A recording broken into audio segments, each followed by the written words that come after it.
Au rendez-vous avec l'au-delà, une libération inattendue devient une quête de paix dans une ville chargée de mystères. C'est un témoignage de Sarael. Je m'appelle Sarael, j'ai 27 ans et je suis passionnée par tout ce qui touche à l'occulte et au mystère de l'au-delà. J'ai toujours eu une fascination pour les histoires de fantômes et le surnaturel. Il y a quelques mois, j'ai décidé de m'installer dans une petite ville du nom de Ravenswood, située dans le Maine, connue pour ses histoires lugubres et ses légendes urbaines.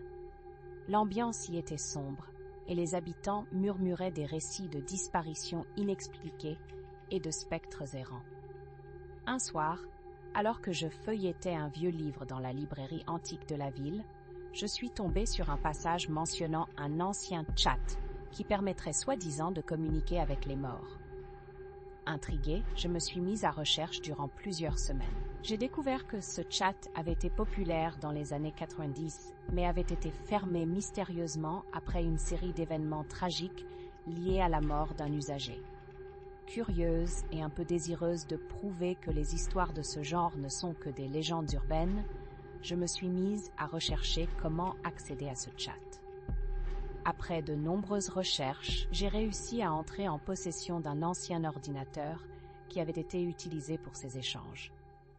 J'ai passé des heures à le mettre en marche, réinstallant d'anciennes copies de logiciels, jusqu'à tomber enfin sur l'interface du chat.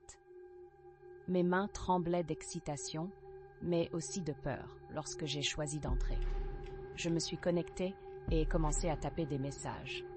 J'ai d'abord évoqué des souvenirs de mes proches disparus, sans grande conviction, me moquant de moi-même pour avoir osé faire cela. Cependant, à ma grande surprise, peu à peu, des messages sont apparus à l'écran. Au début, ce n'étaient que des lettres sans sens et des chiffres, mais ensuite des phrases enflammées, brèves et précises. Mon cœur battait à tout rompre. Des mots d'un ami d'enfance qui était décédé dans un accident de voiture, et pour la première fois en 10 ans, j'avais l'impression de le retrouver. Ceux qui m'ont suivi dans le chat étaient tout aussi surpris que moi. Des visages familiers s'affichaient aussi sur mon écran. Mais très rapidement, l'ambiance a changé. Au lieu de doux souvenirs, les conversations se sont teintées de désespoir et de cris de désespoir. J'ai vu des messages se transformer en menaces. Une voix, que j'avais d'abord prise pour une présence bienveillante, s'est révélée être celle d'un esprit vengeur. J'ai commencé à ressentir une pression lourde dans l'air autour de moi, comme si l'espace se réduisait. Mes murs vibrant de douleur et les fenêtres tremblaient, comme si quelque chose essayait de forcer l'entrée. Chaque soir, je me connectais, espérant trouver des réponses. Chaque fois, les messages devenaient plus désespérés, de plus en plus égotiques, me tirant dans un tourbillon de désespoir. « Tu ne dois pas être ici, Sarah !» éructait un message dont le ton avait changé. J'ai commencé à sentir des ombres dans ma maison. Le bruit des portes qui claquent, des murmures indistincts dans la nuit. Poussée par la panique, je me suis décidée à arrêter. Mais comment ? Les esprits parvenaient à me faire comprendre qu'ils n'allaient pas me laisser partir. Lors de ma dernière connexion, une ultime présence est apparue, celle qui s'était révélée persécutrice. Elle m'a dit « Tu as révélé des secrets que tu ne devrais pas savoir. T'es imparti dans un monde qui n'est pas le tien. » C'était terrifiant. À ce moment-là, quelque chose a explosé dans l'appartement. Les lumières clignotaient et les murs étaient froids. J'ai compris que l'esprit voulait prendre possession de moi pour poursuivre ses sombres desseins. J'ai commencé alors à fouiller dans ce livre de la librairie pour trouver une solution.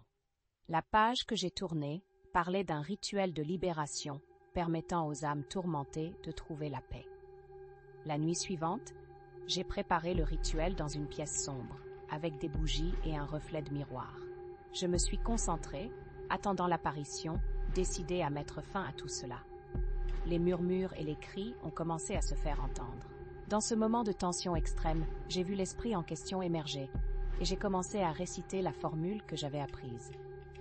La créature hurlait, se tortillant dans les ombres, un vent sombre enveloppant la pièce. Quand je finis, tout se calma.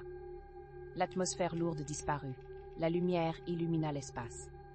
Les esprits disparurent sans un bruit, me laissant seule avec la paix que je n'avais pas connue depuis longtemps. J'ai dû changer d'endroit, quitté Ravenswood derrière moi, mes nuits me hantant encore. Mais je suis reconnaissante d'avoir découvert que parfois, écouter les morts peut mener à de graves conséquences. Il vaut mieux leur offrir le repos dont ils ont besoin, plutôt que d'essayer de réveiller des secrets enfouis. N'oubliez jamais, la curiosité a un prix, et certaines portes ne doivent jamais être ouvertes.